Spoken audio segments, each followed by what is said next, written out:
আর রাহুলকে কোনোভাবে একসঙ্গে ঘুরতে যেতে দেব না। রাহি আর রাহুল যাতে একসঙ্গে কোথাও ঘুরতে যেতে না পারে, এই জন্য কাজের লোকের ছদ্মবেশে তিতলি সিঁড়ির মধ্যে তেল ছিটিয়ে রাখে। রাহিও নিজের অজান্তেই তেল পড়ে থাকা সেই সিঁড়ির মধ্যে পা দিয়ে পড়ে যেতে লাগলে রাহুল এসে সঙ্গে সঙ্গে রাহিকে ধরে ফেলে। আর দুজন একে অপরের উপর পড়ে দুজনের দিকে তাকিয়ে থাকে। তা ভিউয়ার্স, তিতলির সকল প্ল্যান ভেস্তে দিয়ে রাহুল ও রাহি যদি এক হয়, আপনাদের দেখতে কেমন লাগবে? আপনাদের মূল্যবান মতামত আমাদের কমেন্টে জানান। ধন্যবাদ। রাহি বাড়ি ফিরে এলে পিসি ঠাম্মি রাহির কাছে গিয়ে ক্ষমা চায় আর সকলের সামনেই রাহিকে ঘরের লক্ষ্মী বলে জড়িয়ে ধরে। এই ফুল এপিসোডটি পেতে লাইক দিয়ে সম্পূর্ণ ভিডিও দেখতে থাকুন। আজকের পর্বে দেখা যায় লাইব্রেরির মধ্যে রাহুল রাহিকে বলে ওঠে, আমি তোমার কাছে পিসি ঠাম্মির হয়ে ক্ষমা চাইছি, তুমি প্লিজ বাড়ি ফিরে চলো। তখন রাহি বলে ওঠে, না, আমি ওই বাড়িতে ফিরতে পারবো না। পিসি ঠাম্মি বলেছে ওই বাড়িতে আমি ফিরে গেলে পিসি ঠাম্মি জলস্পর্শ করবে না, তাই আমি আর ওই বাড়িতে ফিরতে চাই না। তখন রাহুল বলে ওঠে, না, পিসি ঠাম্মি নিজে বলেছে তোমাকে ওই বাড়িতে ফিরিয়ে নিয়ে যেতে। তখন রাহিও বলে ওঠে, যে বাড়ি থেকে আমি বেরিয়ে এসেছি সে বাড়িতে আর ফিরতে চাই না। আর তাছাড়া তোমার কাছে তো এই বিয়েটা মিথ্যে, তো তুমিও তো চাও আমি ওই বাড়ি থেকে বেরিয়ে আসি। এই কথা শুনে রাহুল কষ্টমাখা দৃষ্টিতে রাহির দিকে তাকিয়ে থাকে আর মনে মনে বলতে থাকে, রাহির এই কথাগুলো শুনে আমার এত কষ্ট হচ্ছে কেন? তাহলে কি আমি রাহিকে এই কথাগুলো ভেবে রাহুল রাহির দিকে একদৃষ্টিতে তাকিয়ে থাকে। রাহুলকে চুপ থাকতে দেখে রাহিও খুব কষ্ট পেয়ে মনে মনে বলতে থাকে, রাহুলও মনে হয় চায় আমি যেন তার জীবন থেকে অনেক দূরে চলে যাই। এই ভেবেই রাহি তার ব্যাগটা কাঁধে নিয়ে একা একাই লাইব্রেরি থেকে বেরোতে যায়। সে সময় প্রচন্ড ঝড় শুরু হয়ে গেলে লাইব্রেরির দারোয়ান এসে বলে ওঠে, এখন তো প্রচন্ড ঝড় শুরু হয়ে গেছে, তোমরা এখন বেরোবে কি করে? তোমরা না হয় ঝড় থামা পর্যন্ত এই লাইব্রেরিতেই থাকো। তখন রাহি ও রাহুল দুজনেই বলে ওঠে, না না, আমরা চলে যেতে পারবো। এরপর দেখা যায় রাহুল ও রাহি দুজনেই সেই ঝড়ের মধ্যে বাইক নিয়ে যেতে লাগলে রাহি রাস্তার মধ্যে ছোট ছোট বাচ্চাদের নাচতে দেখে রাহুলকে বাইকটা থামাতে বলে। এরপর রাহিও সেই বাচ্চাদের সাথে নাচতে শুরু করে দেয়। এটা দেখে রাহুল অপলক দৃষ্টিতে রাহির দিকে তাকিয়ে থাকে আর তার মনের মধ্যে রাহির প্রতি আস্তে আস্তে ভালোবাসা তৈরি হতে থাকে। এরপর দেখা যায় রাহি ও রাহুল দুজনেই বাইকে করে ভিজে অবস্থায় চৌধুরী বাড়িতে ফিরে আসে। রাহুল রাহিকে চৌধুরী বাড়িতে ফিরিয়ে এনেছে এটা দেখে পিসি ঠাম্মি অনেক খুশি হয়ে যায় আর অসুস্থ শরীর নিয়ে রাহির কাছে ছুটে এসে বলে ওঠে, ভালো মেয়ে, তুমি ফিরে এসেছো। আমার ভুল হয়ে গেছে, তুমি আমার প্রাণ বাঁচিয়েছো। তারপরে আমি তোমাকে অনেক কথা শুনিয়েছি। কৃষ্ণ তো চায় না আমি মরে যাই, তাই জন্যই তোমার হাত দিয়েই আমাকে সুস্থ করে তুলেছে। আর আমি তোমাকেই ভুল বুঝেছি। আর হাত জোর করে বলতে থাকে, ভালো মেয়ে, আমাকে ক্ষমা করে দাও। সঙ্গে সঙ্গে রাহি পিসি ঠাম্মির হাতটা ধরে বলে ওঠে, পিসি ঠাম্মি, এসব আপনি কি বলছেন? আপনি আমাকে শাসন করতে পারেন, আপনি আমার গুরুজন। কথাটা শোনা মাত্রই পিসি ঠাম্মি অনেক খুশি হয়ে যায় আর সকলের সামনে রাহিকে জড়িয়ে ধরে বলে ওঠে, এই ভালো মেয়েটা হচ্ছে এই বাড়ির লক্ষ্মী। এই লক্ষ্মীকে আর তোমরা কখনো এ বাড়ি থেকে বের করো না। দাদুভাই আর এই ভালো মেয়েটার জুটিটা হচ্ছে লক্ষ্মী নারায়ণের জুটি। কথাটা শুনে রাহুলের বাবা রাজীব চৌধুরী অনেক খুশি হয়ে যায়। এমনটাই দেখতে চলেছেন নতুন পর্বে। ছুটিকে সুন্দর করে সাজিয়ে বউ ভাতের অনুষ্ঠানে উপস্থিত করলো অভি। এই ফুল এপিসোডটি পেতে এক্ষুনি চ্যানেলটি সাবস্ক্রাইব করুন।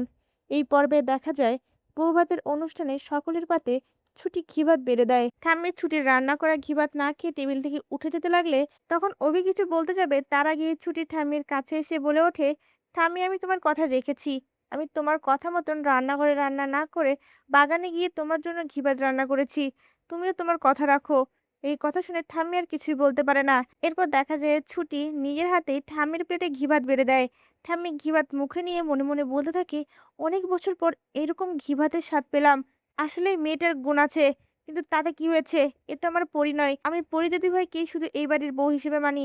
আর রাগ দেখিয়ে ছুটিকে অপমান করে বলে ওঠে, তুমি কি কাপড় পরে বউ ভাতের অনুষ্ঠানে এসেছো?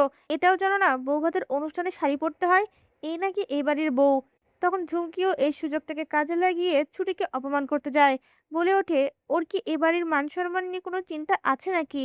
অভি ঠাম্মিকে কিছু বলতে যাবে, ছুটি অভিকে থামিয়ে দিয়ে তার শার্টটা ধরে বলে ওঠে, আমার তো একটাও শাড়ি নেই। ছুটির সকলের সামনে এভাবে অপমান দেখে অভি আর মেনে নিতে পারে না। সকলের সামনেই অভি বলে ওঠে, আমার ওয়াইফ আমার দায়িত্ব, তার জন্য শাড়ি কিনেই আমি বাড়িতে ফিরবো। এই বলে ছুটির হাত ধরে টেনে শপিং মলে যায়। সেখানে সবচেয়ে দামি ও সুন্দর শাড়ি ছুটির গায়ে ধরে বলে, এই শাড়িতে তোমাকে অনেক সুন্দর লাগছে। এই কথা শুনে সঙ্গে সঙ্গে ছুটি সেই শাড়ির দামটা দেখতে যায়। দামটা অনেক দেখে ছুটি ভয় পেয়ে বলে ওঠে, না না, এই শাড়ির অনেক দাম, এই শাড়ি নিতে পারবো না। অভি তখন রেগে বলে ওঠে, একদম চুপ, আমি যা করছি আমাকে করতে দাও। এরপর অভি শপিং মল থেকে ছুটিকে শপিং করার পরে সেই শাড়িটা নিয়ে তাকে পার্লারে নিয়ে যায়। আর পার্লারে ছুটিকে সুন্দর করে সাজিয়ে রায়বাড়িতে নিয়ে এলে ছুটিকে দেখে বাড়ির সবাই অপলক দৃষ্টিতে ছুটির দিকে তাকিয়ে থাকে। তা ভিউয়ার্স, এমনটাই যদি নতুন পর্বে হয় আপনাদের দেখতে কেমন লাগবে? আপনাদের মূল্যবান মতামত আমাদের কমেন্টে জানান। ধন্যবাদ। অভির মা ছুটিকে সুন্দর করে নিজের হাতে সাজিয়ে নিচে নিয়ে এলে অভির ঠাম্মি রেগে থাকলেও ছুটির দিকে তাকিয়ে মনে মনে বলতে থাকে, দাদু ভাইয়ের পছন্দটা এতটাও খারাপ নয়, মেয়েটা দেখতে বেশ সুন্দর। এই এপিসোডটি পেতে এক্ষুনি চ্যানেলটি সাবস্ক্রাইব করুন। এই পর্বে দেখা যায় রান্নাঘরে ছুটি অভির মায়ের হাতে হাতে কাজ করতে লাগলে তখন অভির মা বলে ওঠে, তোমাকে আজ কাজ করতে হবে না, আজ সত্যনারায়ণ পুজোতে আমি নিজের হাতে তোমাকে রেডি করব। এই কথা শুনে ছুটি অনেক খুশি হয়ে যায়। এরপর দেখা যায় অভির মা গ্লাসের মধ্যে লাস্সি ঢেলে ছুটির হাতে দিয়ে বলে ওঠে, আমি জানি অভির সঙ্গে পরীর বিয়ে না হওয়াতে তোমাকে অনেক অপমান সহ্য করতে হচ্ছে। এই বাড়ির মানুষগুলো এতটাও খারাপ নয়, এরা খুব ভালো, কিন্তু রাগের বশে তোমাকে অপমান করছে। এসব কথা শুনে তুমি মন খারাপ করো না, আমি তোমার পাশে থাকবো। কথাটা শুনে ছুটি খুশি হয়ে যায়। এরপর ছুটিকে অভির মা বলে ওঠে, এই লস্যিটা পরীকে দিয়ে আসো। ছুটিও অভির মায়ের কথা শুনে সঙ্গে সঙ্গেই ঝুমকির কাছে যায় আর ঝুমকির হাতে সেই গ্লাসটা দিয়ে বলে ওঠে, এই নে ঠান্ডা লস্যি, মা তোর জন্য পাঠালো, রেগে থাকিস না। তখন ঝুমকি বলে ওঠে, তুই খা, তুই যার সঙ্গে সারাদিন রাত রোমান্টিকতা করছিলি সে বেকার হলো বলে। কথাটা শুনে ছুটি চমকে ওঠে। এদিকে ঝুমকি আবারও বলে ওঠে, বাবা অভিকে তার অফিস থেকে ঘাট ধাক্কা দিয়ে বের করে দিয়েছে। এই কথা শুনে সঙ্গে সঙ্গে ছুটি রুমে গিয়ে অভিকে ফোন করে। অভি তখন সকল কথা শুনে বলে ওঠে, ছুটি আমি অভিমন্যু শঙ্কর রয়, আমাকে এত সহজে এই ফিল্ড থেকে কেউ বাদ দিতে পারবে না। আর হিরণময় আঙ্কেল তো আমার গুরু, তার স্থান আলাদা, সে আমাকে অপমান করতে পারে, কিন্তু তাই বলে আমার এই জায়গা কেউ কেড়ে নিতে পারবে না। কথাটা শুনে ছুটি নিশ্চিন্ত হয়। আর ঠিক তখনই অভির মা শাড়ি ও গয়না নিয়ে ছুটির রুমে আসে আর ছুটিকে সেগুলো দিয়ে বলে ওঠে, আজ আমি তোমাকে নিজের হাতে সাজাবো। এরপর দেখা যায় ছুটিকে সুন্দর করে সাজিয়ে অভির মা নিজে ছুটিকে নিয়ে সিঁড়িতে নিচে নামে। ছুটিকে দেখে অভির ঠাম্মি রেগে থাকলেও অপলক দৃষ্টিতে তার দিকে তাকিয়ে মনে মনে বলতে থাকে, আমার দাদু ভাইয়ের পছন্দটা তো বেশ। সঙ্গে সঙ্গে নিজের মনকে ঘুরিয়ে আবারও বলে ওঠে, না না, এ তোমার পরি দিদি ভাই নয়, ও এবারের বউ হওয়ার যোগ্যই নয়, এই মেয়েকে আমি কোনোভাবেই এবারের বউ হিসেবে মানব না। এ বলে আবারও রাগ দেখাতে থাকে।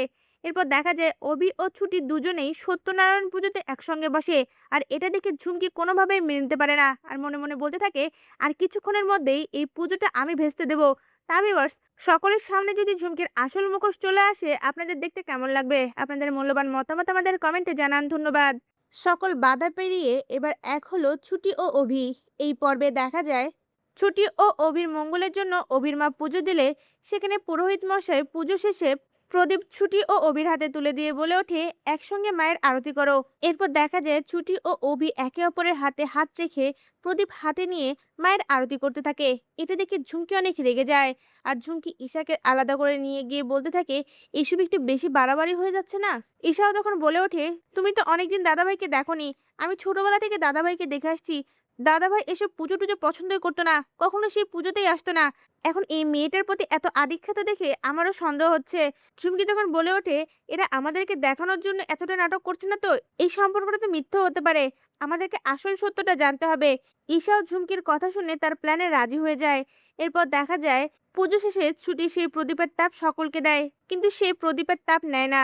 তখন তার আশ্রমের বাবা দেবদত্তের কথা মনে পড়ে। সে নিজের হাতেই পুজো শেষে প্রদীপের তাপ ছুটির মাথায় ঢাকায় আর সে কথাগুলো ভেবে খুব কষ্ট পেতে থাকে। সেই সময় অভি এসে সেই প্রদীপের তাপ নিয়ে ছুটির মাথায় দেয় আর বলে ওঠে, সবাইকে তাপ দেওয়ার পরে নিজে তাপ নেওয়ার কথাই ভুলে গেছো, এতটা ভুলো মনে হলে হবে? অভির এমন কর্মকাণ্ড দেখে ছুটি অপলক দৃষ্টিতে অভির দিকে তাকিয়ে থাকে আর মনে মনে বলতে থাকে, উকিল স্যার আমার মাথায় তাপ ঠেকালো যেটা আমার বাবা করতো। তা ভিউয়ার্স, অভি ও ছুটির এমন ভালোবাসা আপনাদের দেখতে কেমন লাগছে? আপনাদের মূল্যবান মতামত আমাদের কমেন্টে জানান। ধন্যবাদ। অভি ছুটিকে মৃত্যুর মুখ থেকে উদ্ধার করলে ছুটির জ্ঞান ফিরলে ছুটি অভিকে বলে দেয় তার সঙ্গে এমনটা কারা করেছে। এই ফুল এপিসোডটি পেতে এক্ষুনি চ্যানেলটি সাবস্ক্রাইব করুন। এই পর্বে দেখা যায় ছুটিকে ফ্রিজারের মধ্যে বন্দি করে রাখলে ছুটির জ্ঞান ফিরলে ছুটি চিৎকার করে বলতে থাকে, প্লিজ দরজাটা খোলো, এখানে খুব ঠান্ডা। আর সেই ঠান্ডা সহ্য করতে না পেরে ছুটি আবারও জ্ঞান হারায়। আর এদিকে ফ্রিজারের বাইরে থেকে ঝুমকি ছুটির চিৎকার শুনে অনেক খুশি হয়ে যায় আর বলতে থাকে, আজ থেকে এই ছুটির ঝামেলা শেষ, আমার পথের কাঁটা উপড়ে গেল, এখন থেকে আমি অভিকে পাবো, অভি শুধু আমার, আমার যা চাই আমি ছিনিয়ে নেই। ছুটি আমার পথে বাধা হয়ে দাঁড়িয়েছিল, তাই ছুটিকে আমি শেষ করে দিলাম। আর এই সকল কথা সেই ফ্রিজারের ভেতর থেকে ছুটি শুনতে পায় আর বুঝতে পেরে যায় এই সকল কাজ তার সঙ্গে কারা করেছে।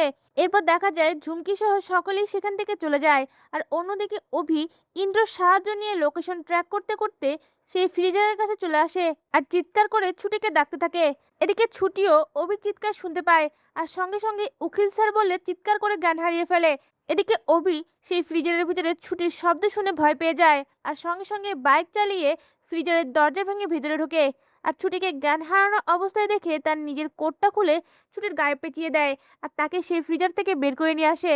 এরপর দেখা যায় এক পর্যায়ে ছুটির জ্ঞান ফিরে এলে ছুটিকে প্রশ্ন করে বলতে থাকে, কে করেছে তোমার সঙ্গে? তাদেরকে আমি ছাড়বো না।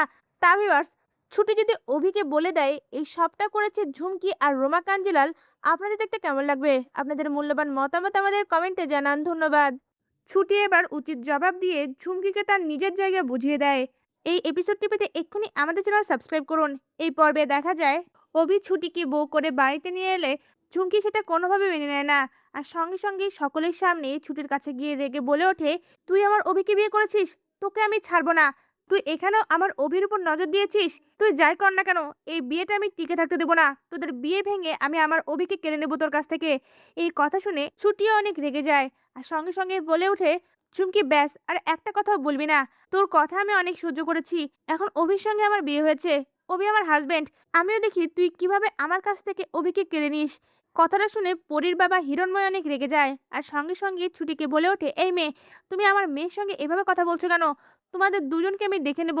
এই বলেই ঝুমকির হাত ধরে টেনে সেখান থেকে বেরিয়ে যায়। এইসব দেখে ঠাম্মি কোনোটাই মেনে নিতে পারে না আর রেগে অভিকে বলতে থাকে, দাদুভাই ছোটবেলা থেকে তোমার সঙ্গে পরের বিয়ে ঠিক ছিল, তাহলে তুমি কেন এই মেয়েকে বিয়ে করলে? এই বিয়ে আমি মানে না। কথাটা বলা মাত্রই ঠাম্মি অসুস্থ হয়ে পড়ে। সঙ্গে সঙ্গে অভি ঠাম্মির কাছে ছুটে গিয়ে ঠাম্মিকে বোঝানোর চেষ্টা করে, কিন্তু ঠাম্মি অভির কোনো কথাই শুনতে চায় না। ঠাম্মি বেশি অসুস্থ হয়ে পড়লে অভির বাবা তখন ঠাম্মিকে ঘরে নিয়ে যায়। এরপর দেখা যায় অভি ছুটিকে বলে ওঠে, মনে হয় না আজ তোমার বরণ হবে। তুমি এখানে দাঁড়াও, আমি তোমার বরণ করছি। এই বলেই সেই বরণডালা নেওয়ার জন্য অভি ঘরের ভিতরে যেতে লাগলে অভির মা বরণডালা নিয়ে বেরিয়ে আসে আর বলে ওঠে, আমি থাকতে তুই কেন বরণ করবি? আমি আমার ছেলে এবং আমার ছেলের বউকে বরণ করে নেব। কথাটা শুনে অভি অনেক খুশি হয়ে যায়। এরপর অভির মা আবারও অভিকে বলতে থাকে, আমি জানি না তুই এই বিয়েটা কেন করেছিস, কিন্তু আমার মনে হয় আমার ছেলে কখনো ভুল করতে পারে না। আর ওই মেয়েটাকেও আমার পরী হিসেবে মেনে নিতে কষ্ট হচ্ছিল। আর ভগবান যা করে নিশ্চয়ই মঙ্গলের জন্য করে। এরপর দেখা যায় অভির মা ছুটি ও অভিকে বরণ করে আর ছুটিকে বলে ওঠে, আজ থেকে তুমি এবারের বউ, কিন্তু আমার কাছে তুমি আমার মেয়ে।